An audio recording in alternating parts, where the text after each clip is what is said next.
Hi guys, and welcome back to my channel. My name is Georgia Louise. I am a girl in fantasy. I love all things fantasy related, that is films, book and artworks, but I mainly talk about films and photography because I'm a photography and filmmaker, and this is my channel of pursuing my career. As by the title, I am going to be editing my sports photography that I did over the weekend with a local team called Mounties, and it's a rugby team which I've no knowledge of. I don't know rugby, but I can take photos. I know photos. So that's what we're doing today. You guys are going to come along with me while I'm editing the photos, and I'll talk about how I edit them. I do have another episode on like my channel, my videos of editing behind the scenes photos that I did on a short film.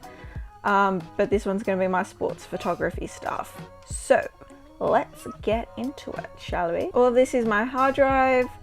I have the projects I've worked on so far here. Going into the rugby, I've got their game, and then I separated the training sessions. And these are my straight from SIM card.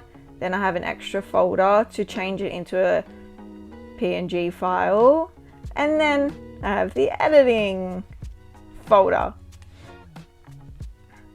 So usually what I do is get all of them and then do a separate folder of the photos that I do like. And then of course, once it's edited, I put that in a separate folder. Just kind of have backups of everything so I know where everything is at all times. And so like in case something happens, I can always go back to that folder. Now we're going to go into Google and go onto Polar, which is a free editing software, and I'm going to get my pictures.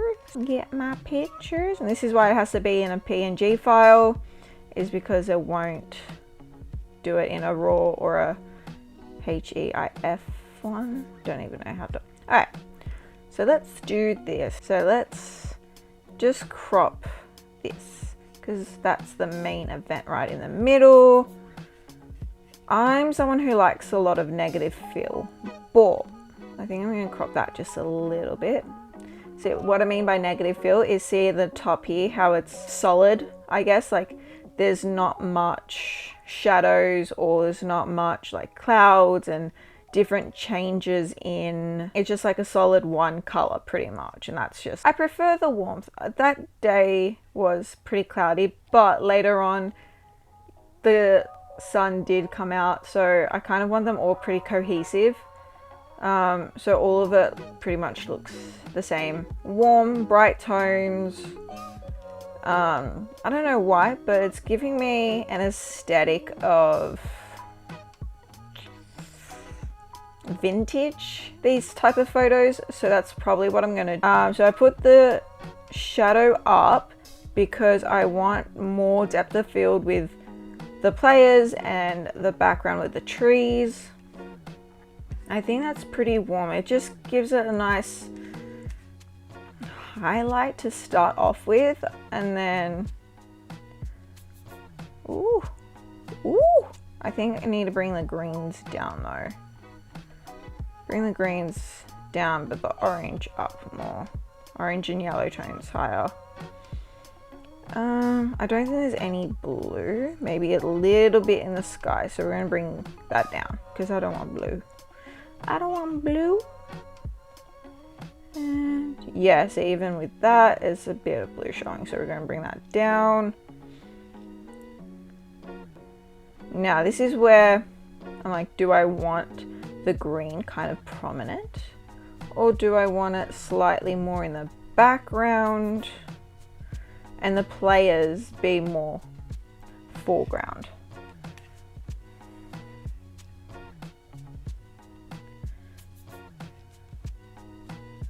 So let's just play around with it, right? That's what we're doing. That's what we're doing, is just playing around, changing up aesthetic, seeing what works for us, seeing what we prefer as artists. So obviously don't want that, it's too bright, they're too highlighted. So I think I like that. Bringing up the highlights in the orange, but bringing down the reds. So then as you can see, this side is nicely highlighted, but then this side is nice and contrast a little bit darker to give more of a shadow effect. Curves, sometimes I do that first and then adjust and tweak. Sometimes you just need to look further away, and then sometimes you need to look really close. There's something about the sunshine, baby, seeing you in a whole new light. Out of this world for the first time, maybe.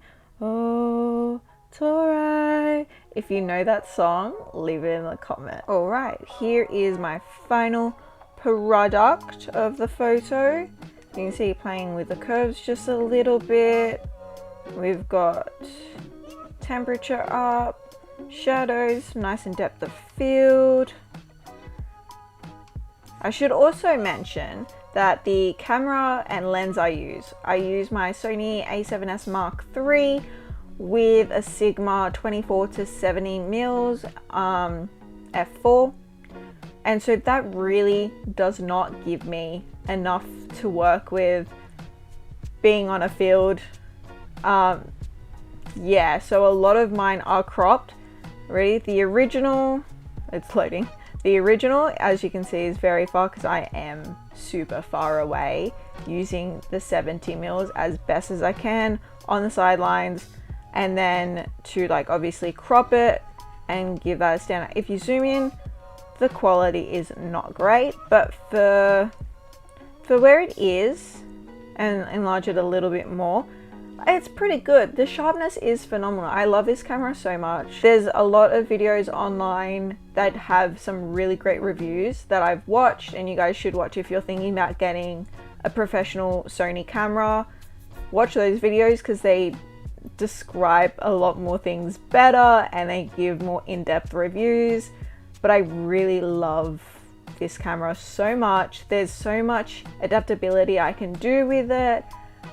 There's a lot I can play around with, and because I am someone who does like to play around with my camera settings on location, it is brilliant and super easy to do that. Alright, moving on to the next photo. Moving on to another photo. You can just kind of crop it in like that.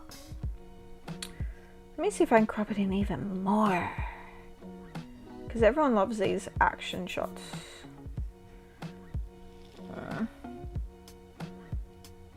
The quality is not ideal, so we can do that one. That works. Let's play around with this. I'm going to do shadow first thing.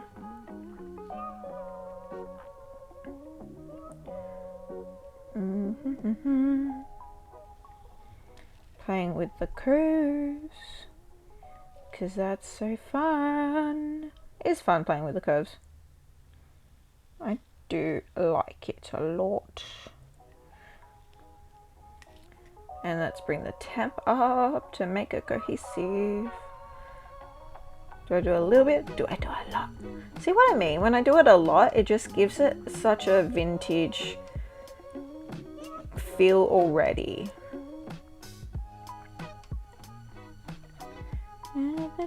Yeah, that song's stuck in my head. There's no way it's going anywhere. It is stuck. First time, baby, ooh, ooh. I definitely don't want that too harsh, because then it looks cartoony.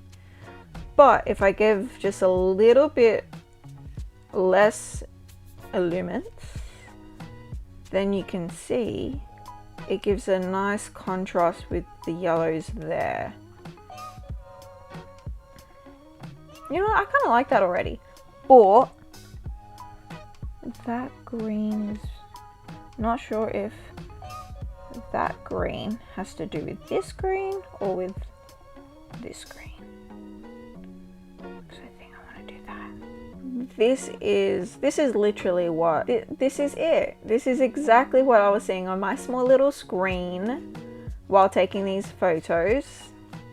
It's on a field. It's not much I can do. They're playing on a field, and I only have a 24-70mm. So croppy crop time. how far do I want to crop? Do I want that pole? Not necessarily. Let's move that, thank you.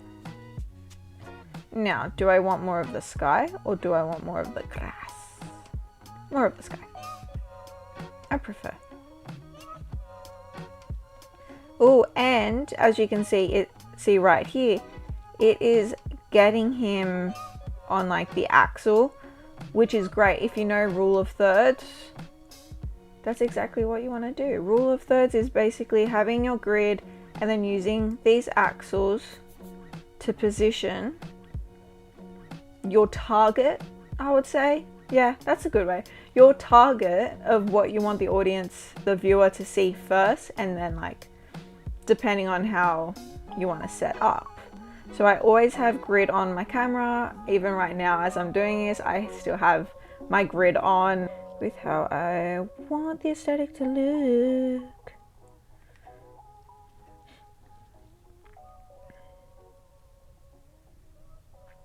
How do I want the aesthetic?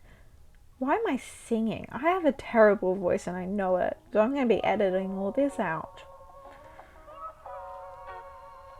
I think that's too bright, right? It's too bright. Someone tell me.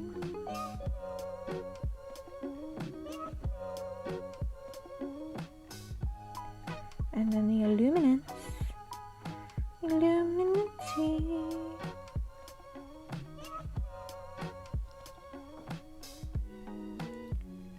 Yeah.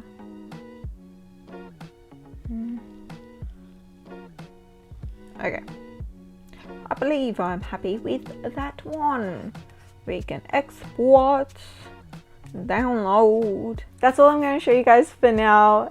They do need the photos like ASAP, so I'm going to tunnel vision, get into editing.